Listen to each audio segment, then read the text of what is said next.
Gua seumur-umur gue berantem sama orang, gue tidak pernah satu kali pun membawa keluarganya. Sama sekali? Sama sekali, zero. Oke. Gak ada. Itu gue terapkan, harusnya itu jadi pelajaran untuk banyak orang. Untuk selalu berantem sama orang? Bukan, untuk jangan anak kecil loh. Anak kecil itu kan di bawah umur masih dilindungi sama pasal yang namanya pelindungan anak di bawah umur. Kalau gue laporin ya pasti kena semua.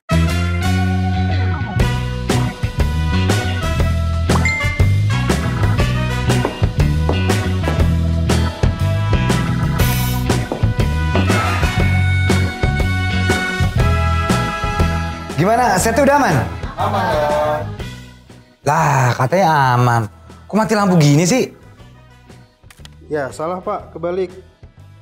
Oh, katanya acara ngobrol santai komedi. Ngobrol dong.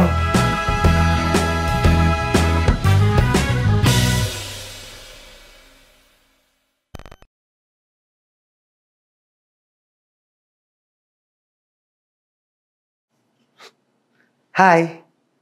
Hah? Hai.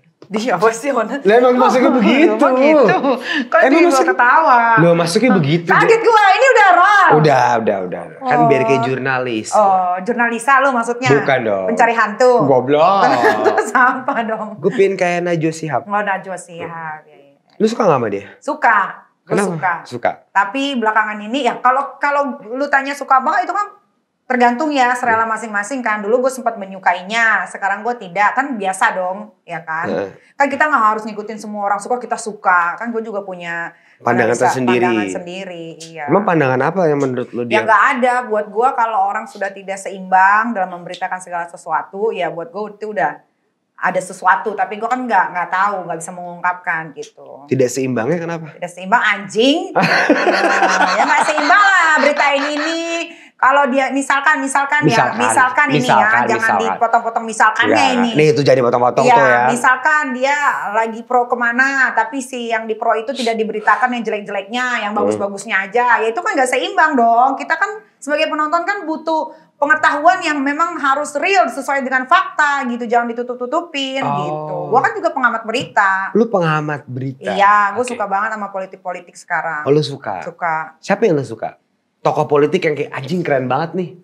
Tokoh politik yang gue suka itu ada ibu-ibu yang bondol itu namanya siapa ya, gue lupa ya. Bu Susi. Bukan, dia gak bondol. Oh ini, Bu Koni. Bu Koni gue suka. Bu Koni lu suka. Oh gue pernah ngobrol sama dia, keren. Iya, dia tuh kayak punya pandangan sendiri yang buat gue tuh, ini perempuan beda ya gitu. Oke. Itu lu suka. Itu gue suka. Lu kenapa gak terjun ke politik sih? Gue mau terjun ke politik, sebetulnya dari tahun lalu gue udah mau gitu. Tapi gue gak mau ketika gue terjun ke politik, gue jadi orang bodoh yang gak tahu apa-apa. Jadi gue harus belajar. Kan banyak tuh orang masuk politik kan karena mau masuk aja. Contohnya siapa? Ya gak tahu ya. Kalau selalu tanya contoh namanya.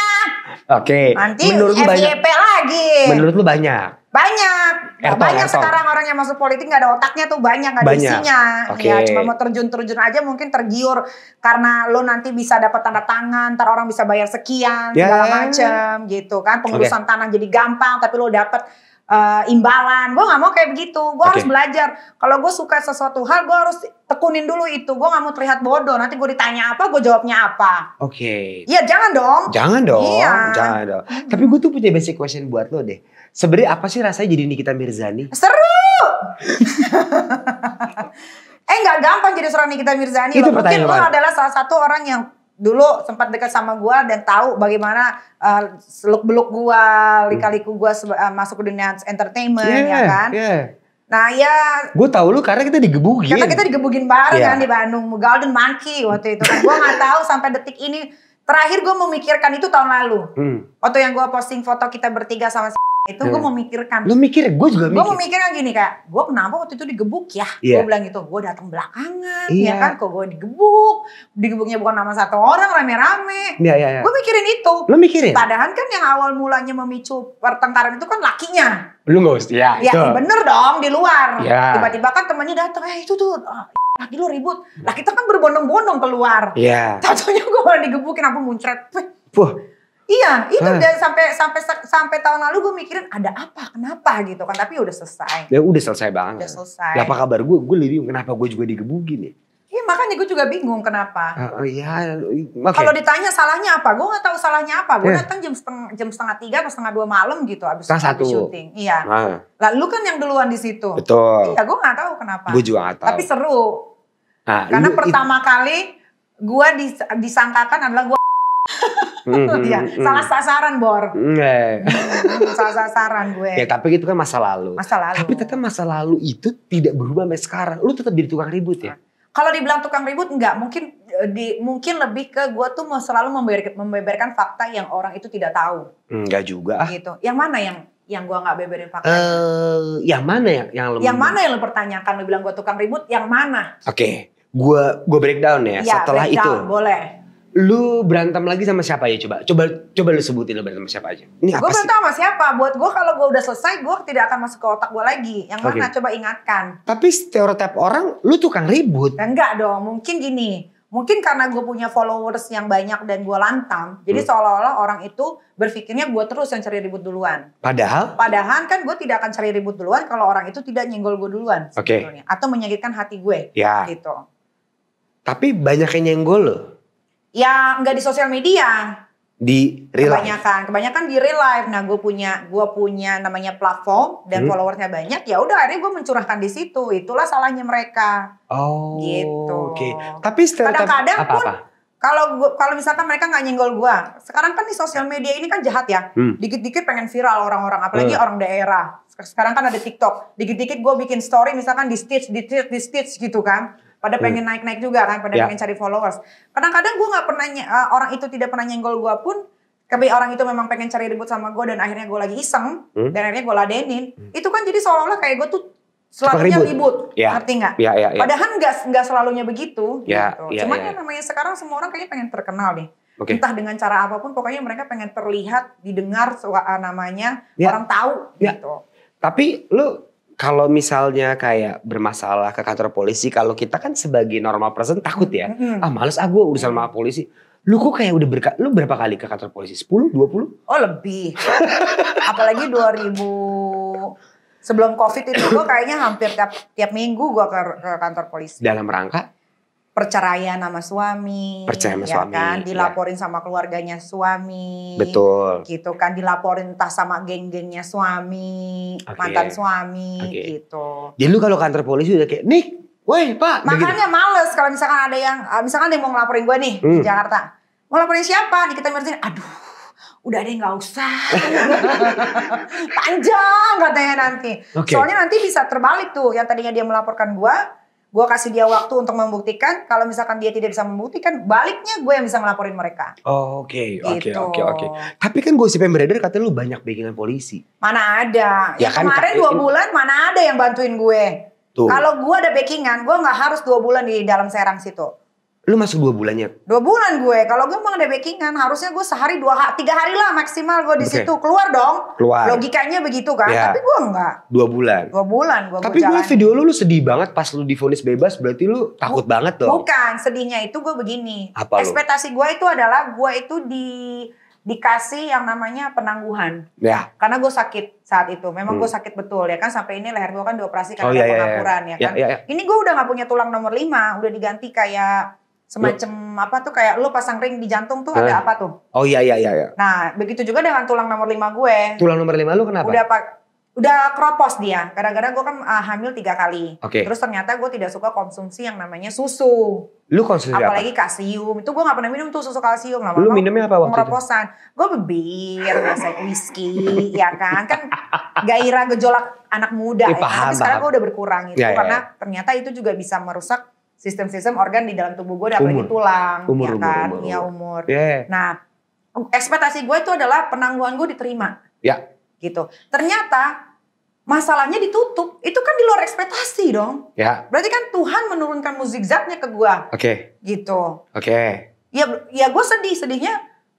Pertama gue di penjara karena gue di penjara aja gue nggak tahu gue di penjara kenapa. Lo nggak mungkin. Gue tidak tahu. Nggak mungkin. Kok nggak mungkin gimana? Gue itu belajar tentang undang-undang ITE itu udah hatam di otak gue. Makanya gue berani untuk bersosial media. Masa polisi tiba-tiba bisa menyeret lu tanpa reason yang jelas? Nah lu tanya sama Bapak Kasat namanya David di Serang itu, kenapa lu penjarain gua? Oke, Bapak David. Kenapa itu kejaksaan Serang juga, kenapa penjarain gue? Kenapa? Nah kenapa gue nanya sama dia, kenapa Pak? Waktu gue selesai divonis bebas. Dijawab nggak? Divonis bebas itu berarti gue bukan tersangka, gue bukan narapidana, gue bukan terdakwa. Karena vonisnya bebas, diputus tidak bersalah. Gue langsung bertanya, karena kan dia datang ke rutan. Dan dia balas kan ya? Dia datang ke rutan, dia harus mengeluarkan gue. Gue bertanya ke Bapak Jaksa, gue bertanya-tanya malah. Dan dia nanya juga kan? Lu kenapa menyerahin gue selama 2 bulan? Dia tidak menjawab. Tapi dia malah balas dia, kamu nanya. Iya, kamu nanya, kamu tanya. Akhirnya gue laporin dia ke Mabes Polri semua. Sumpah lo? Iya. Mana ada undang-undang ITE ditangkap jam 3 pagi? Mana ada undang-undang ITE digerebek rumahnya buat ngambil barang bukti? Emangnya gue gembong narkoba? Mana ada undang-undang ITE gue ditangkap depan anak gue di depan Sensi di lobi? Emangnya gue mafia? Taruh. Lo kan keluar Sensi nih, seret. Ini kan Sensi ya? Iya, lobi, Pale. Ini mobil lo, seret. Iya. Diberhentiin Langsung ditangkap gue, coba. dalam rangka? Kan lu nanya dong. Gue tanya, Bapak dalam rangka apa? Saya kan lagi sama anak-anak, udah ikutin aja. Kooperatif aja. Gue gak mungkin cari ribut, kenapa? Karena ada anak gue. Gue gak mungkin teriak-teriak, gue gak mungkin ngamuk. Ada anak gue pas gue mau dipegang gini aja anak gue nangis yang nomor 2. Gitu loh. Lu ikut. Gue tetap kalau di depan anak gue pasti akan jadi seorang ibu yang baik. Gue gak akan di depan anak-anak gue nyap teriak-teriakan, gue gak mungkin. Jadi gue mengikuti mereka sesuai sama yang mereka mau. Sampai di situ, nah itu beda cerita kan nggak tahu nggak ada kamera.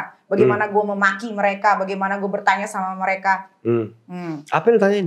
Banyak, gue bilang lu ngapain pada gak ada kerjaan nangkep-nangkepin gue bilang gitu.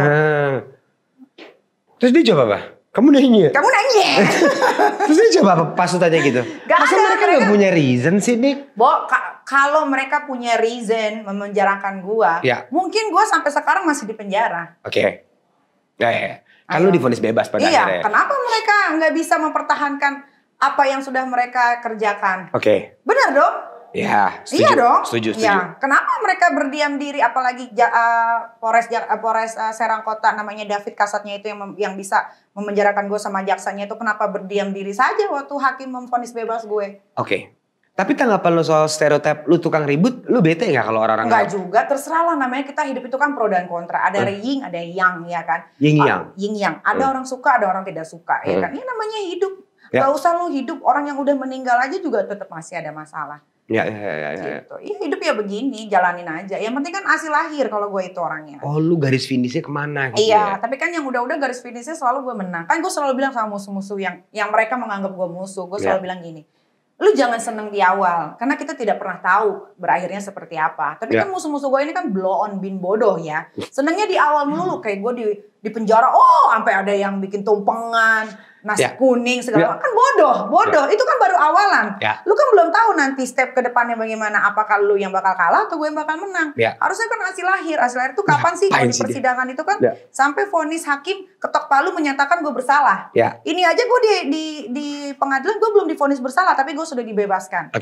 Gitu. Tapi ada pelajarannya gak sih, Dik? Maksud gue setelah hidup lu, dari gue ketemu lu nih ya 12 tahun lalu ya, sampai sekarang gue ngeliat lu masih tuh ribut A, ribut B, ribut C. Tapi lu suka kan? Lu menikmati kan? Lu jangan bertanya.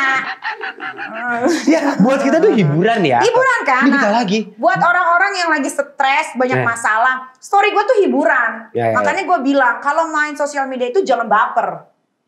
Ya kan? Tapi ntar dulu. Misalkan kayak gue gak nyebut nama, kenapa lu yang baper?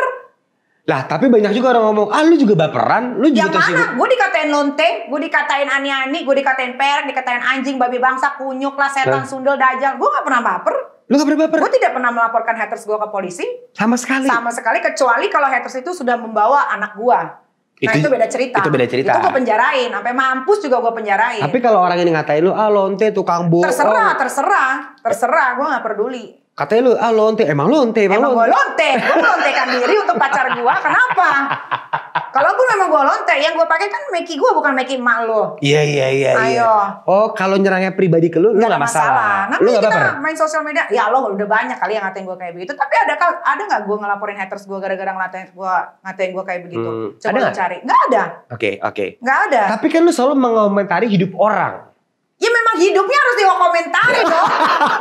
Itu mereka aja apa bedanya netizen sama gua? Sebentar, Oke. Apa bedanya netizen sama gua?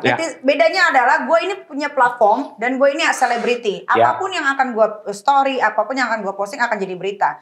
Kalau netizen itu kan hanya bisa berkomentar. Apa bedanya sama netizen? Netizen juga ngurusin hidup orang. Buktinya setiap ada artis-artis yang ketangkep misalkan atau bermasalah. Heboh. Emang lu pikir netizen gak heboh sendiri? Gak komentarin sampai ke anak-anaknya, ke cucu-cucunya, ke keluarganya. Lebih parah mereka dibanding gua. Gue setuju. Kalau gua berantem satu individual, misalkan gua berantem sama lu, ya lu aja yang gua bawa. Gua gak mungkin bawa bini lu, gua gak mungkin bawa anak lu, gua gak mungkin bawa keluarga lu. Nah kalau netizen, coba sampai ke keluarga-keluarganya, ke anak-anaknya lu coba lu bayangin. Lu kan pernah merasakan di fase itu, bener gak? Pernah. Tapi dalam rangka apa lu selalu mengomentari hidup orang yang bukan urusan lu? Lah karena dia duluan, atau enggak misalkan gini, lu misalkan lagi ngomongin apa? Misalnya gue lagi ngomongin rusa ini. Gue bilang gini, wah Onat bohong, rusa itu kan gak begitu. Lah kenapa lu lebay-lebayin? Nah gue kan cuma memperjelas aja, atau gue membendari yang salah. Sekarang gini, gak usah jauh-jauh contohnya Najwa Shihab. Gue tuh respect banget sama dia, ya, dan gue termasuk suka banget sama dia karena cara bicaranya dan bagaimana dia mengulik satu masalah, ya kan. Tapi ketika dia bilang gini, polisi hidupnya hedon, apa segala macam, semua, dia tidak bilang oknum. Lah gue meluruskan dong, karena temen gue pun yang masih jadi polisi sekarang masih jadi gembel. Dalam artian dia hidup sederhana, malah kalau nggak punya uang dia gadein sertifikat motornya ke gua. Nah kan gua meluruskan, salahnya gua di mana? Kan banyak juga netizen yang berkomentar, Mbak Nana jangan ngomong semua dong, bilang oknum. Apa bedanya sama gua? Kan gua juga bilang kenapa lu tidak pakai oknum? Kenapa lu nyebut institusinya? Iya, karena kan tidak semua yang institusi itu orang yang hedon-hedon semua, bener nggak? Betul. Nah, kan gara-gara gua bersuara dibilangnya apa? Gua iri, gua dengki, gue pansos, itu aja terus yang dibilang sama netizen. Ya kan bagaimana kita mau membantu netizen ini menjadi orang yang pintar. Setiap gue berkomentar yang bener aja, dibilangnya gue pansos. Jadi lu sebenarnya hanya meluruskan. Meluruskan aja, tapi kan bukan itu berarti berantem dong. Oh, netizen yang merepresentasikan itu berantem. Netizennya ini yang menggoreng ini ya udah. Jadinya begitu. Tapi tuh kayak tiap bulan ya. Gak tiap bulan juga ya udah tiap berapa bulan? Tiap 3 bulan lu selalu meluruskan? Enggak juga. 6 bulan? Pokoknya enggak juga, gak bisa ditargetin ya Onat. Tergantung aja. Enggak, lu di rumah punya timeline tapi? Banyak kok sebetulnya orang-orang yang ngomongnya terlalu lebay, hiperbola, memfitnah, menyebarkan hoax gitu kan. Contohnya?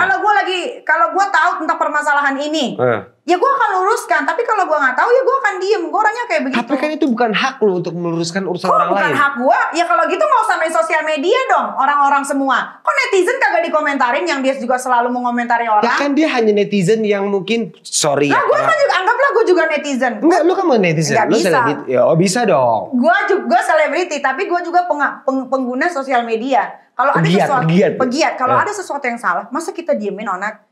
Kasihan dong para penerus-penerus bangsa ini. Anjing, lu mau nyalek di mana? Serang. Bener gak? Serang. Lu mau membodohi anak-anak lu nanti suatu hari di kemudian hari? Betul. Lu mau anak lu jadi bodoh gara-gara melihat sosial media orang pada berkelakuan bodoh?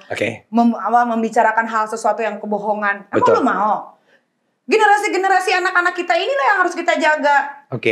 Gitu. Jadi lo mau jadi duta media sosial Indonesia? Tidak juga. Gue kalau mau jadi duta dari dulu ada yang mau ngangkat gue jadi duta narkoba, ada yang mau ngangkat gue jadi duta pariwisata. Gue nggak butuh duta-dutaan. Gue cuma mau kalau misalkan duta beneran. Iya. Kalau misalkan ada yang harus diluruskan ya diluruskan. Nah masalahnya kan artis-artis Indonesia ini kan banyaknya cari aman, ya kan? Karena takut dibenci, karena takut nanti begini. Kalau gue nggak peduli. Tapi itu emang positifnya lo sih. Satu doang itu ya. Iya, gue gak peduli gue mau dibenci gara-gara gue berkata jujur ya terserah. Daripada gue pencitraan biar kalian suka semua sama gue. Untuk apa? Tapi emang banyak menurut lo artis yang... Ya salah satunya lo. Lah gue kenapa? Gue gak ada pencitraan loh. Gue kenapa gue? Maksudnya gini loh.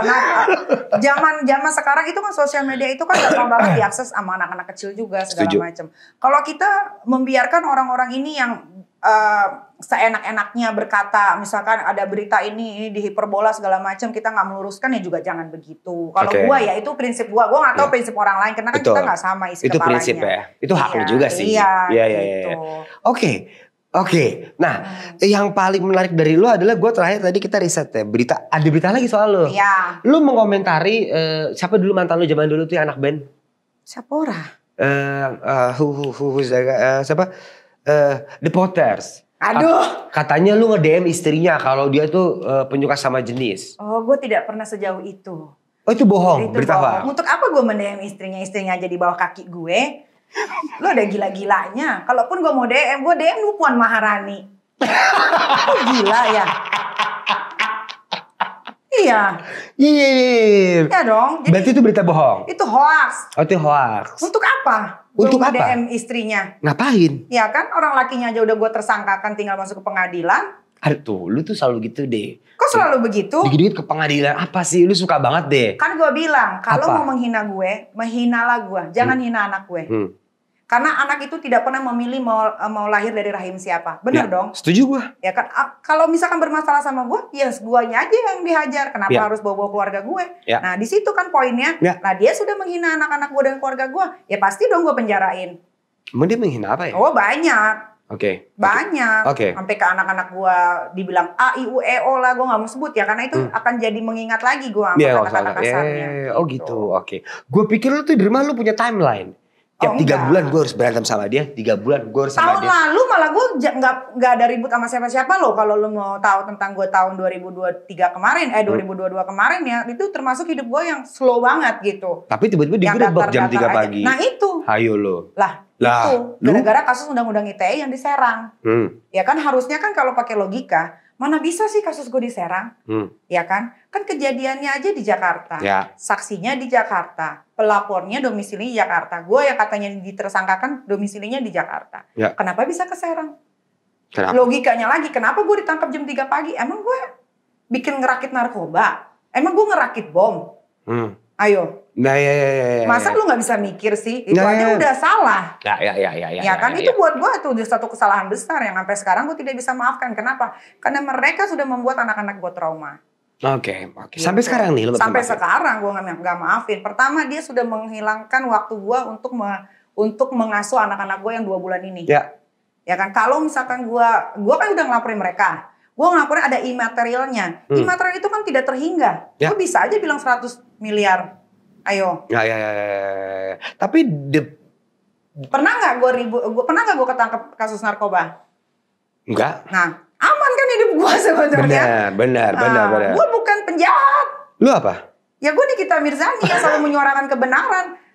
Suka atau tidak suka itu terserah kalian. Ya. Tidak ada yang menyuruh kalian suka sama gue. Betul. Beginilah gue. Tidak ada yang bisa merubah gue kecuali diri gue sendiri. Oke. Tapi setiap case kenapa lu selalu menang ya?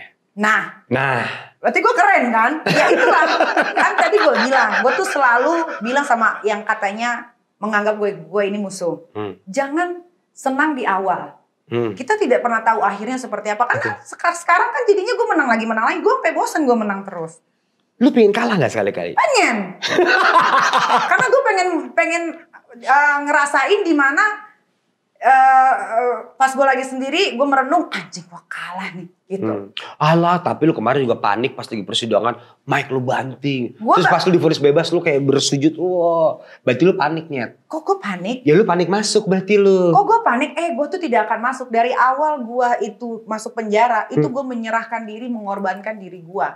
Untuk supaya kenapa gue mengorbankan diri gue? Kenapa? Supaya kasusnya Leman sama Lia di Polres Jakarta Selatan ini jalan. Karena yang disangkakan, didugakan dia, ini Lia sama Leman ini kan supir sama pembantu. Yang disekap dan dipukuli oleh Dito Mahendra sama Nindi Ayunda. Jadi kenapa gue... Lu gak apa-apa nih nyebut-nyebut nama gini, kan dia tersinggung loh. Kan udah ada laporannya di Polres Jaksel. Dan sudah mau 2 tahun gak jalan-jalan sama Bapak Kapolresnya.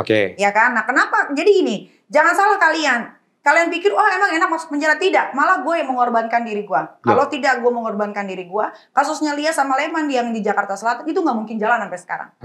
Ngerti gak lo? Berarti gue mengorbankan diri gue gak ada panik gue masuk penjara. Gue gak ada panik ketika misalkan kalau nanti kasusnya itu jalan lagi, gue gak ada panik. Justru gue mengharapkan si pelapor ini Dito Mahendra tuh hadir, supaya kita bisa face to face. Karena selama ini gue gak pernah ketemu orangnya kayak apa bentuknya, biji matanya ada 2 apa 3, lubang hidungnya 1 apa 2, gue nggak tahu. Ya.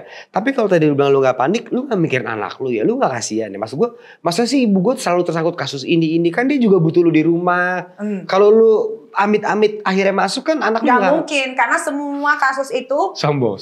Bukan sombong, karena semua kasus itu sudah gue pelajari. Gitu. Loh, Anda pengacara juga? Loh bukan. Kita belajar dong. Untuk okay. apa Tuhan ngasih ke otak, ngasih otak ke gue kalau gue nggak pergunakan dengan baik. Gue belajar kasus ini tuh bisa panjangnya sampai mana sih? Kok gue bisa dipenjara sih? Kok gue bisa begini sih? Ini pasalnya apa sih? Jadi kan dalam 2 bulan itu walaupun gue meninggalkan anak-anak gue, tapi kan tidak 100% gue meninggalkan. Mereka kan juga datang ke sana ya kan. Tapi anak-anak gue taunya gue tuh lagi syuting film horor, makanya gue nggak boleh, gue nggak bisa pulang. Takutnya kalau gue pulang nanti setannya ngikut dari belakang. Gue selalu bilangnya kayak begitu. Tar, gue potong ya, sorry. Anak lo jenguk lo. Ya. Mama ngapain mas ini mah? Syuting film horor. Lah, karena kan tempatnya kayak horor. Jadi kan Serang 2 kelas 2B itu memang bukan kayak penjara. Jadi dia tuh gedung peninggalan Belanda tahun 1886 apa 68 gue lupa. Oke. Jadi nggak kayak penjara, kayak teralis besi gitu, kayak lu ke Cipinang, ke Rutan tuh beda, itu beda. Oke.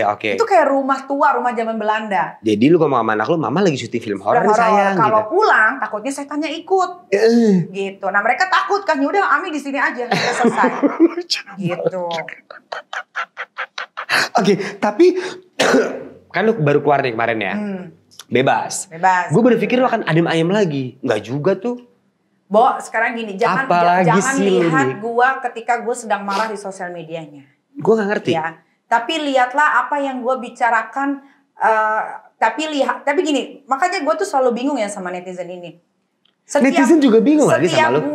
Ya udah jangan di follow kalau dia memang bingung sama gue. Gue kadang juga bingung. Netizen benci sama gue. Tapi ketika gue bilang gue live di sini diikutin, gue kunci Instagram gue di follow, gue bingung. Oh benci tapi sayang. Ya kan gue bingung. Jadi konsisten aja netizen ya, kepada netizen Indonesia. Kalau lu benci sama gue, lu jangan follow. Kalau bisa lu blok. Segala sesuatu berita tentang gue jangan dibaca. Kalau lu baca otomatis kan online kan banyak viewersnya, reviewnya, betul, ya kan pembacanya. Betul. Jangan salahin gue, ya kan? Karena peminat gue ternyata banyak, walaupun yang banyak bencinya. Nah, kenapa sih kemarin gue kok tiba-tiba begitu lagi? Nah itu tuh. Triggernya apaan? Jadi yang sebenarnya kita udah berdamai ya, kita udah baikan ya. Ini cuma mau luruskan aja. Kenapa sih kok gue jadi mencak-mencak marah-marah lagi di sosial media? Iya kan lo baru keluar nih. Kita ngeliat video lu harus sujud syukur. Oh ini kita berita ini akhirnya udah nih. Hidup damai. Laki lu juga udah ada. Udah dong. Lu tiba-tiba mencak lagi. Mencak nih orang gak apa-apa. Jadi gini. Tahun lalu ya kan. Tahun lalu waktu gue lagi liburan di Paris ya kan. Gue dapet DM. Dapat DM dari salah satu perempuan lah, tapi bukan DM ke gua, DM ke Kak Fitri. Ya, karena kalau DM ke gua kan paling nggak ada waktu untuk baca-baca DM netizen kan. Kalau Kak Fitri ini nggak tahu, pokoknya dia ada satu hari itu dia ada 1-2 jam dia membaca DM dari netizen. Tiba-tiba kita lagi di salon, dapatlah satu orang cewek, dia bilang gini, Kak tolong sampaikan ke Kak Niki, Kak Igun, bla bla bla bla bla bla bla bla, gitu kan. Hah, kaget dong. Terus gue bilang, jadi ada perempuan nge-DM Kak Fitri. Gue lagi di salon nih, Kak Fitri duduk di sebelah gue. Gue lagi nyerocos menurut gue. Kok dia diem aja nih di sebelah gue. Pas bilang, Kak dari tadi gue ngomong denger gak sih? Terus dia ngasih handphonenya ke gue. Nih gue baca sendiri. Bu, Ibu Fitri, gue masih inget tuh. Karena ada capture-nya. Bu Fitri tolong sampaikan ke Kak Niki. Aku kemarin 2 hari lalu katanya sempat ke rumahnya si Maharani. Ya kan, membawa dukun.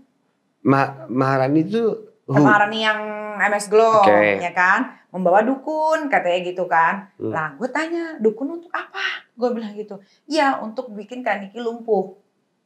Ini valid kan? Lah gimana gak valid? Orang gue langsung telepon Kak Igun saat itu. Terus? Gue bilang Kak Igun. Kan itu temen lu Igun. Lah iya, makanya gue tanya. Lah terus? Ya kan gue tanya. Gue bilang Kak Igun kok ngereferensiin dukun untuk bikin aku lumpuh gitu kan. Nah dia WhatsApp. Aduh Nek, gue gak ikut-ikut deh segala macam. Dia bilang gitu kan. Harusnya kan kalau memang dia gak ikut campur atau apa kan. Harusnya balasannya aduh Nek gue gak ikut-ikut. Berarti kan dia tahu. Masuk logika. Iya kan. Nah udah. Terus si Kak Igun ini bilang. Mana buktinya? Kok kirim tuh foto-foto yang dikasih sama DM. Si cewek ini. Jadi, cewek ini itu valid, orangnya ada. Valid, orangnya ada. Kenapa sampai akhirnya gue percaya dia valid?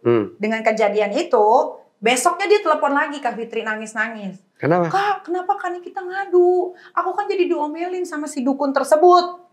Dukunnya Alam lagi ya? Nah, makanya Alam Mbah Dukun. Berarti kan kejadian itu ada, ngerti gak Nat?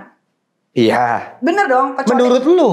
Bukan menurut gua dong, karena semua bukti-bukti jadi gini. Abis dari DM, gua minta nomor teleponnya. Gua telepon pakai nomor teleponnya Kak Fitri saat itu. Gua tanya, mana buktinya? Kasih lihat buktinya, dikirimin semuanya. Mereka lagi ngobrol, ada videonya segala macem, rumahnya semuanya jelas, nomornya sampai gua cross check orang di Jakarta benar ternyata itu rumahnya. Dukun ini? Bukan, rumahnya si cewek. Maharani. Oh, oke. Karena kan dukunnya dibawa ke rumah Maharani kan. Ya, lu ketemu dukunnya nggak? Kan gue lagi di Paris. Ih, lah. Lu minum deh. Kan dari tadi ini gue ngomong, gue ini lagi di Paris, baca gue paham. Iya. Gue gak ada di Indonesia saat itu. Oke. Gitu loh. Nah, tapi kan gue gak mau serta-merta gue sama Kak Fitri ini percaya. Takutnya kan itu hanya adu domba, bikin gue ribut. Kan gue juga gak sebodoh itu dong, Nat. Ya. Akhirnya gue minta nomor teleponnya. Gue telepon pakai nomornya Kak Fitri. Dia kasih semua bukti lewat WhatsApp. Nah, dari dia kasih gue bukti lewat WhatsApp, gue kirimlah ke orang gue di Jakarta. Tolong dicek apakah betul ini rumahnya Maharani, bla bla bla bla bla bla. Ternyata betul. Oke. Paham nggak? Udah paham sampai di sini? Paham. Nah, udah. Terus? Habis itu, ya kan, gue telepon dong yang namanya Kak Igun. Gue tanya, Kak, ini kenapa? Kok ngereferensiin dukun untuk bikin gue lumpuh segala macam? Nah, dia balas. Gue nggak ikut-ikut, Nek. Masalah gue juga banyak. Oke. Gitu. Ya udah tuh. Kan tapi kan gue merasa kayak ini udah selesai ya sebenarnya karena udah pada minta maaf semua. Jadi sebenarnya harusnya nggak usah diungkit lagi, tapi ini untuk meluruskan aja. Nah, abis itu namanya gue berpikir gini, gue ngomong sama Kak Fitri, Kak Igun tuh udah gue anggap kayak kakak gue sendiri. Karena apapun yang dia tanya ke gue pasti gue jawab. Atau gue misalkan lagi pengen curhat, gue pasti curhat ke dia. Ya kan walaupun kita berteman jarang ketemu, tapi kita selalu keep contact. Ya apapun misalkan dia mau tahu gosip apa, dia langsung japri gitu kan. Nek, ini ada gosip apa, gue kasih tahu. Dia minta bantuan apa, pasti gue akan bantuin sebisa gue. Ketika ada masalah itu gue berpikir, kok begini ya Kak gitu kan. Nah udah case close tuh. Nah case close, abis itu gue gak mikirin lagi. Tapi akhirnya gue jadinya mengunfollow dia. Karena gue pikir kayak, wah lu bukan teman sejati nih. Kenapa gitu kan. lu mikir gitu? Bo sekarang kalau misalkan lu berteman sama gue, orang ada benci sama lu. Orang ini minta tolong sama gue buat ngedukunin lu. Tapi gue gak ngomong nih sama lu. Lu marah gak? Gue dukunin balik. Nah, lu salah, gue gak mau balas-balasan begitu. Gue mendingan gue gak usah berteman. Ya kalau gue gak sih, gue telepon pesulap merah. Nah, gue pesulap merah lagi. Nah, gue suruh bongkar. Sama aja. Oh gitu. Ya, gitu ceritanya. Tapi hubungan lu jadi gak enak-enakan dong, Nyet? Tahun lalu iya, jadinya kayak begitu. Makanya kan gue, sebenarnya kan gue kalau dilihat jarang ada di Trans TV nih. Ya karena gue tidak mau bertemu gitu. Karena masih ada tanda tanya yang belum tuntas di diri gue gitu. Tapi gue orangnya udah gak mau yang terlalu jadi ditanyain, jadi memperkeruh gitu. Udahlah, let it flow aja lah. Lu punya kerjaan, gue udah rezeki gue juga ada di tempat lain. Gue pikirnya kan kayak begitu. Nah, gak tahu kenapa suatu ketika tiba-tiba, aduh, gue sebenarnya nggak mau ngomongin ini ya. Ya nggak usah, kalau nggak mau nggak apa-apa. Ya, tapi ya udah biar orang taunya, biar orang tuh bisa berpikir kalau gue tuh nggak selalunya cari ribut gitu kan. Nah, abis itu kan Kak Igun sama Maharani pergi ke Jerman, ya kan, untuk ketemu sama si orang ini kan. Siapa sih? Si ongol-ongol. Si Korlul ya kan. Nah, bertemu dia di situ. Nah, dari situlah semua berubah. Nah, jadi gini, si Korla ini tinggal di Hamburg itu yang notabene tempatnya banyak kan orang Indonesia. Ya. Terus kan memang kebetulan ada beberapa teman-teman gue yang tinggal di situ. Ada namanya Tania, ada namanya Kak Sonia, semuanya. Dan waktu dia viral akhirnya semua orang tahu di situ. Ya karena mulai nih bermunculan satu-satu pada WhatsApp segala macam gitu. Nih kalau kenapa ngasih dia 100 juta? Gue bilang ya gak apa-apa, itu untuk dia. Itu untuk dia. Lu ikhlas dong? Ikhlas lah. Gue kalau gak ikhlas, gue ngapain bantu-bantuin orang di luar sana, banyak kali. Buat gue apa yang sudah gue berikan ya sudah. Iya gitu kan. Alhamdulillah dipakai dengan baik. Alhamdulillah berarti jadi pahala untuk gue juga. Kalau enggak ya itu urusan dia. Nah, pada bilang begini, iya dia sama teman-teman lamanya yang dulu pernah ngebantuin dia itu semua diblok-blokin.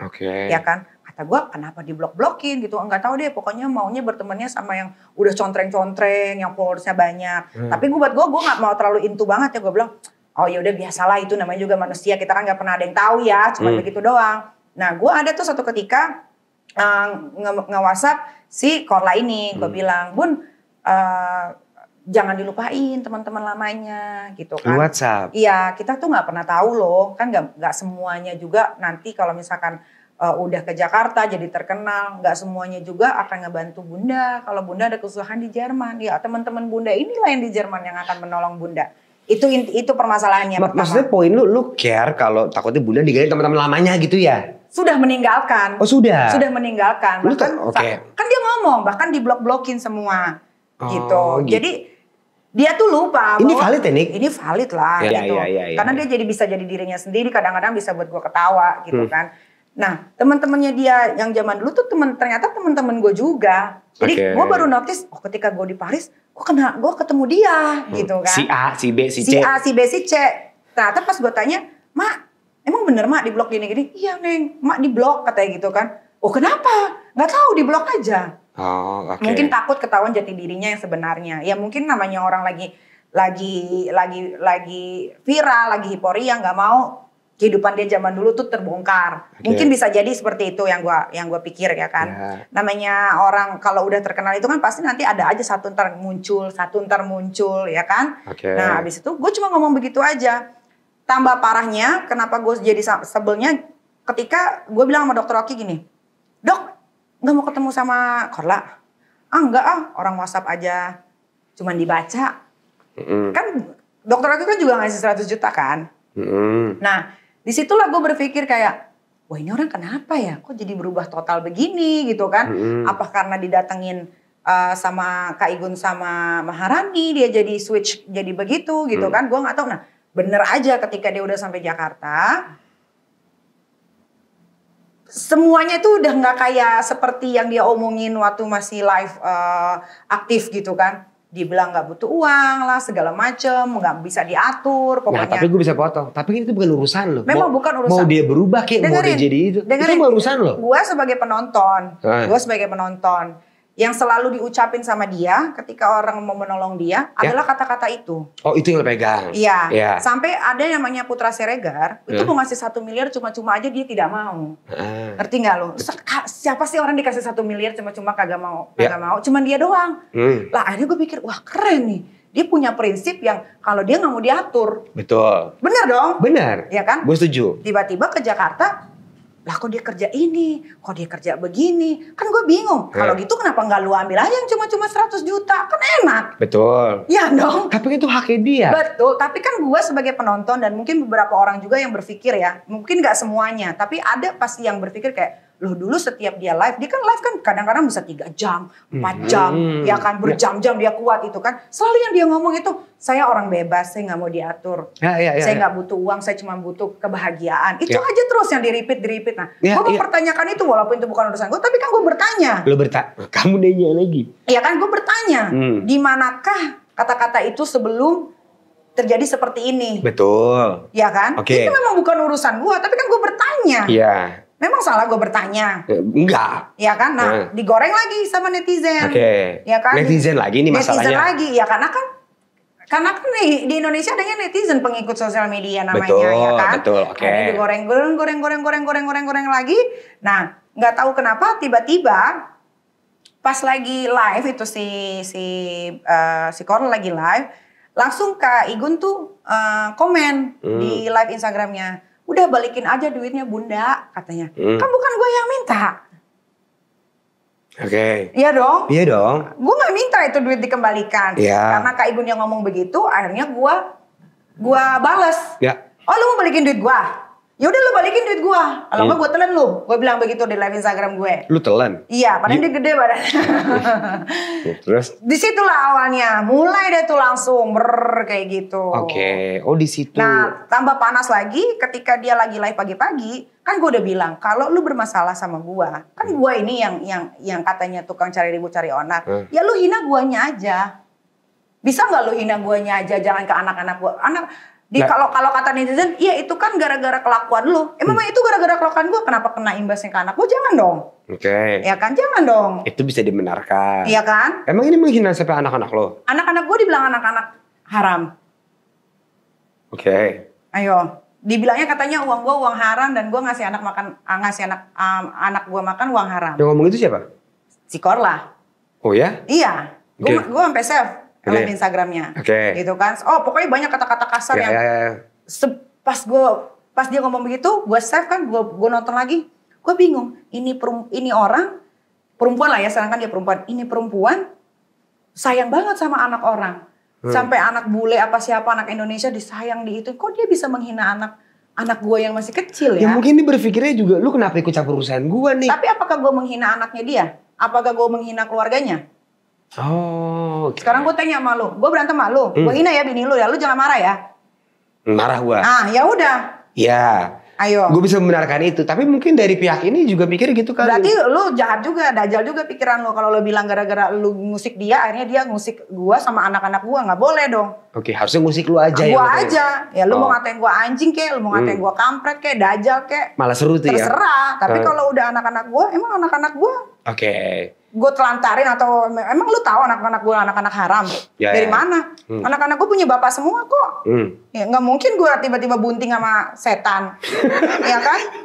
Nggak mungkin gue cuma ditiup gitu keluar anak. Gitu anak gue anaknya ada bapak semua kok, apalagi yang nomor 1 dia akur banget sama bapaknya.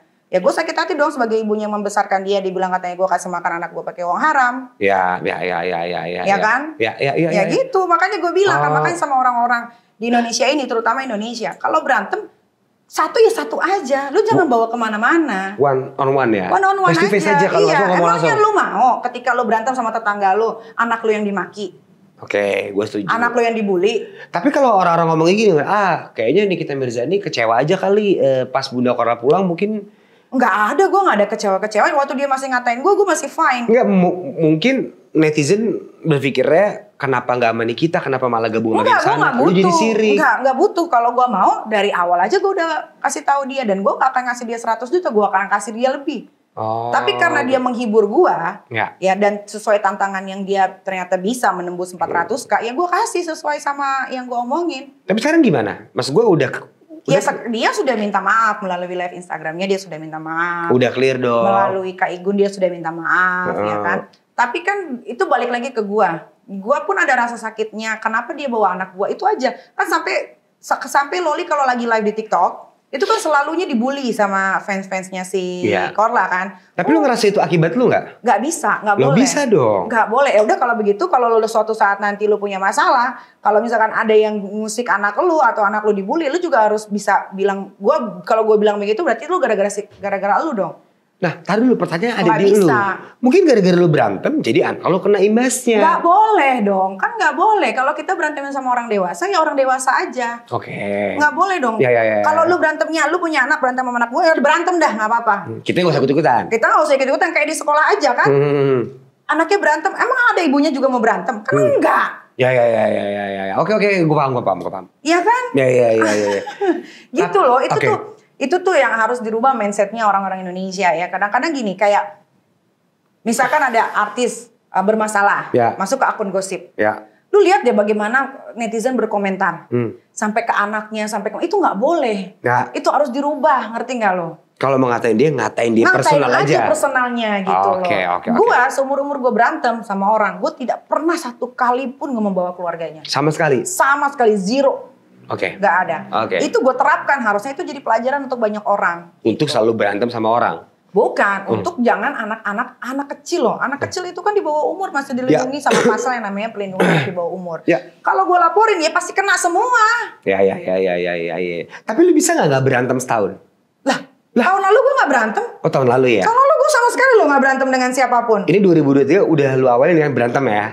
Ya itu kan karena ada sebabnya. Memicunya juga gara-gara yang rasa sakit hati gua ke Kak Igun yang gua tahan selama 1 tahun itu, akhirnya memuncaklah di situ. Ngerti nggak? Jadi semua ada sebab, ada akibatnya. Bukan yang gua tiba-tiba berantem, ngerti nggak? Oh, oke. Gitu. Karena gua pikir selang dari 1 tahun itu, Kak Igun akan datang ke gua, ngobrol. Nik sebetulnya nggak gitu loh, misalkan ceritanya kan enak, tapi kan tidak. Ini udah malas sama lu kali. Itu loss aja. Kenapa malas sama gua? Emang gua punya salah sama dia? Gua nggak tahu. Nah, ini udah malas sama lu kali. Gua tidak pernah berantem sama dia. Gua nggak pernah cari ribut sama dia. Begitupun dia nggak pernah cari ribut sama gua. Dia setiap minta tolong apa, gua selalu bantuin. Terus lu bilang dia malas sama gua, kenapa? Gua aja bertanya-tanya, kenapa dia malas sama gua? Nah makanya kecuali Lu pernah denger di mana nih kita ribut misalkan sama Kak Igun? Ya. Boleh. Ya. Ada sebabnya dong dia benci sama gua. Ini kan enggak. Ya. Terakhir aja dia minta tolong sama gua untuk acara Miss Grand-nya aja masih gua bantu. Oke. Gitu. Itu kan stereotip tentang lu ya, Dik ya. Ada gak sih orang yang nggak tahu soal lu yang apa gitu kan? Orang tahu semua lah tentang gua pasti.